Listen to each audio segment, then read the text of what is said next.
porque assim, tem ainda a Batalha de La Plata, que a gente nem falou, né? Que poderia incluir ainda mais em termos de agressão e assim, porque aquilo sim é algo que é lembrado como um jogo que não foi futebol, né?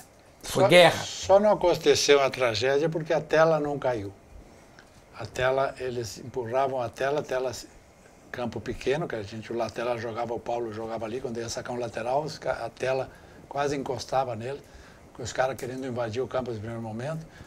Aquela foi a única arbitragem correta, porque o cara expulsou eles, quando viu que eles estavam fora do foco, para não dizer outra coisa, por que eles estavam assim. Um árbitro uruguaio teve uma rédea dura que outro não teria tido ali, porque era um Tu julga até coragem. Não, teve que ter coragem, porque ali não sairíamos. Se cai a tela, não saem os juízes, não saímos nós. Ou seja, que até aquela tela que durante 90 minutos ficou que aguentava, foi das experiências piores que eu tive na Libertadores. Já tive muita experiência ruim, até em Quito, em algum lugar, jogar que a polícia te aponta, quando tu vai porque a bola e os caras te apontam e te ameaçam com as armas, ou seja, acontecia de tudo na Libertadores, valia tudo. E, na verdade, essa de La Plata só não aconteceu uma tragédia, eu digo, porque não caiu a tela. Porque eles queriam ganhar na marra, fizeram de tudo, telefonando para o hotel, ameaçando. Foi tudo uma coisa fora do que é normalmente o que se fazia. Eles ultrapassaram os limites. E a tela, por sorte, não cedeu, porque senão a gente não estaria contando história. Chegou a ficar com medo, Baidec? Eu não fui nesse jogo, eu tive uma... Tô vendo aqui a escalação jogou Leandro. Jogou Leandro. Eu não fui nesse jogo depois, porque eu tive um fundamento do malar, e depois aí, nesse jogo eu não estava. Mas, claro, eu acompanhando e todas as histórias que aconteceu, realmente foi dramático e o Grêmio saiu vivo de lá, que nem o Hugo fala, por detalhe. Volta dos teus colegas, os relatos para ti. O relato, acompanhando, né, e torcendo muito, porque é fundamental. Um jogo também mas eu acho que todos, tanto Estudiantes como América de Cali também, que tinha um investimento fortíssimo, né? Era um clube com uma tradição, queria porque queria sempre ser campeão da América. Enfim, todas as dificuldades foram ultrapassadas e por isso esse grupo realmente é inesquecível na história do Grêmio, porque ultrapassou etapas assim que nas outras Libertadores não e é um time que desbloqueia assim, etapas, né?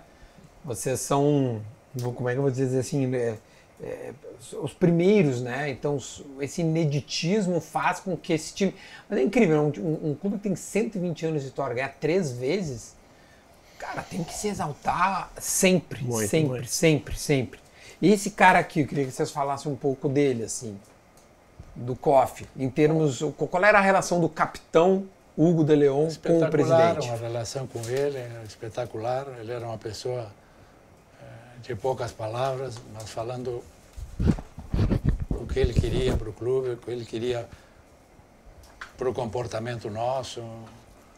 Foi um relacionamento espetacular, porque em nenhum momento ele nos deixou, sempre nos acompanhou, estava no dia a dia com ele, com todos os seus diretores, mas ele era de uma capacidade de, em poucas palavras, te convencer do que ele queria, e depois a gente fazia a nossa parte, não é? Mas ele marcou, na verdade, é dos presidentes que marcou época no Grêmio, não só por ganhar, sino pelo jeito como ele conduziu o Grêmio. Eu acho de lidar com... Exatamente. E era um cara próximo ao grupo. Próximo ao grupo, e o jeito como ele gerenciou o Grêmio, como é que ele gerenciou as vaidades em todas as áreas que um clube como o Grêmio tem, e ele, com muita humildade, era o que levava o barco na frente. Então foi uma pessoa muito especial para todos nós. Para mim foi uma importância muito grande, entendeu? Porque o Dr. Fábio Kofi, entendeu? Eu sempre chamava até ele de padrinho, porque não é que foi padrinho do meu casamento, mas e sim porque realmente havia uma relação, e ele sempre me falava que um dia ia me tornar titular, e foi importante quando me firmei do lado do Hugo de León, sabe? Sempre, toda a capacidade dele, em todo sentido, né? O dia a dia, entendeu? A experiência, juntamente com os demais, né? Com o Dr. Alberto Galia, enfim, outros que estavam junto com ele também foram... O Galia era o vice-futebol. O vice-futebol. Assim, né? Mas a importância dele a nível da Conmebol, enfim, a relação que ele tinha, capacidade também, extra-campo, de estar sempre atento a todas as movimentações, né? Porque nós no campo tínhamos que fazer de tudo, mas ele também, fora do campo, também foi muito importante por vários fatores. Ô, Dupla, deixa eu perguntar para vocês, olha o que a matéria diz, tá? Ao lado de Galia, né, que o Koff, então o Galia, os dois do futebol, e o Rudi Armin Petri, também outro nome também bem famoso, importante. né? Até hoje a gente ouve falar nos É verdade. Iniciou então um ano de uma política corajosa, porque o Grêmio não tinha ganho nada, né, no ano anterior, né? Tinha sido segundo a matéria aqui, acumulou dívidas, né, que tinham que ser pagas de alguma forma. Então eles foram corajosos, porque venderam craques como Batista, Paulo Isidoro, Leão, e ainda emprestou o discutido Baltazar, que tinha feito o gol de título, né, brasileiro. Em 81, sim. E aí contratou nomes modestos, como Osvaldo, Caio, Mazzaropi, Robson, Lambari, mas em contrapeso veio o craque Tita. Como todo futebol, óbvio que ele seria até o sucessor do Zico na época, né? Falava que o Tita poderia Perfeitamente. ter, né, o sucessor. Como é que foi essa virada de ano, meu? Lendo aqui, imagino que passe uma memória, né? Vocês, dessa pré-temporada para começar 83, o grupo se modifica, como é que era a expectativa para 83? Quando a gente fala de pessoas importantes, a pessoa mais importante que a gente tinha do nosso lado era Antônio Carlos Verardi. Perfeito. Uma pessoa espetacular, conhecedor de tudo o que acontecia no Grêmio e no futebol, que nos dava todos os lineamentos, os comportamentos que a gente tinha que ter dentro do clube, dentro do campo, nos treinamentos, nas viagens, com a direção. Te dava um manual, e justamente te dava um manual na concentração quando começava o ano. Então, o lineamento que veio esse ano, quando fizeram essas mudanças, que na verdade eram mudanças fortes, porque tu está falando de 4 jogadores que eram de seleções brasileiras. Pois é. E faz uma mudança, ou seja, que ali eles assumiram o que eles queriam para o próximo ano, mas igualmente tendo essa troca de jogadores nesse nível que foi. Os lineamentos que nos passou o clube, que nos passou o Verardi lá em Gramado, que era nosso centro de concentração, que nos passou os lineamentos da direção, e depois os lineamentos que nos deu o treinador que chegou, que foi espetacular, que é o Espinosa. Aquilo veio tudo de uma linha, ou seja, que nós praticamente em 48 horas concentrados, tivemos o caminho que o Grêmio queria percorrer até o fim do ano foi nos dado nas duas palestras, na do Antônio Carlos Verardi e o Espinosa como treinador. Eu acho que ali foi o começo daquela grande caminhada com duas pessoas, uma conhecedora dentro do campo da história do Grêmio como jogador e o que ele queria como treinador, e o outro espetacular como Antônio Verardi, nos dando alinhamento do que a direção queria e nos orientando a todos nós que chegamos no Grêmio qual era os caminhos que a gente deveria percorrer, porque ele era uma pessoa maravilhosa. O Verardi é impressionante como todas as gerações, né? Porque foram, sei lá, 40, 50 anos de Grêmio, né?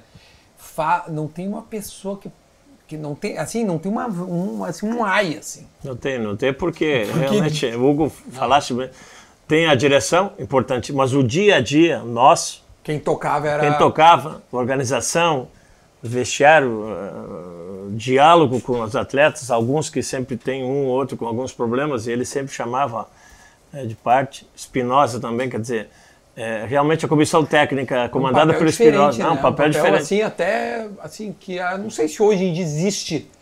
Não só no Grêmio, eu digo no futebol, né? A história do Verardi ela é linda, né? É linda, com várias gerações. Tu falaste agora, não há um atleta em todas as gerações que, enquanto ele esteve no Grêmio, que vai falar isso aqui, tudo de forma positiva. Ele, mesmo nas renovações de contrato, ele conversava antes, já deixava preparado para o atleta quando tinha. Antigamente não tinha empresário, então nós mesmos tivemos que tratar diretamente. E ele sempre era um para-raio para a direção, dizia até onde podia chegar. Legal, pô, sempre, louco, todos os aspectos. Ele era realmente supervisor, psicólogo, fazia várias funções. Empresário, tudo. Não, e eu acho que até fazia o meio-campo pensando também no jogador, né? Não só no clube. Óbvio que ele queria o bem do Grêmio, mas ele, cara, aqui nós vamos ter que melhorar um pouco aqui, né? Acho que fazia esse balanço. Por isso que vocês respeitavam e gostavam tanto. E mesmo momentos nossos... E ele sabia muito de futebol. Muito. Tá, assistir futebol com ele, ver o que ele quietinho com a família, dentro das cadeiras que ele assistia, escutar ao lado dele o que estava acontecendo, as coisas, ele sabia muito de futebol, sabia muito. E mesmo as funções, né, Hugo? Muitas vezes um jogador que tinha que sair do Grêmio, não é fácil, né? Ele tinha essa capacidade para que o atleta estava saindo, terminando o vínculo de uma forma ou de outra, ele tinha essa capacidade para o atleta também sair de uma forma boa, pela porta da frente. Pela porta da frente. Então, toda essa capacidade que nós realmente temos que lembrar da importância do Que ano, velho, que ano incrível.